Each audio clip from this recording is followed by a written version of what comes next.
بلوچستان کے شہر تربت میں لوکل گورنمنٹ کے آفیسر ماڈل سٹی پروجیکٹ کے ڈپٹی پروجیکٹ ڈائریکٹر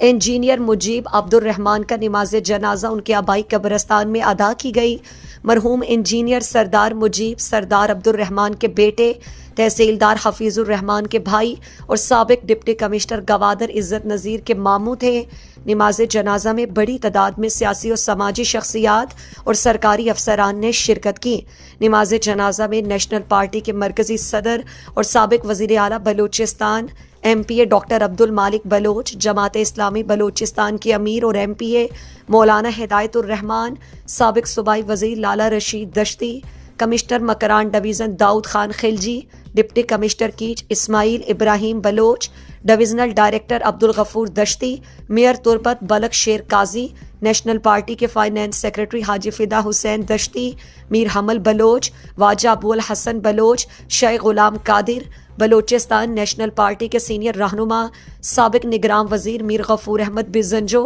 گوادر کے سینئر صحافی بہرام بلوچ سمیت مختلف مکاتب فکر کے دیگر افراد شامل تھے۔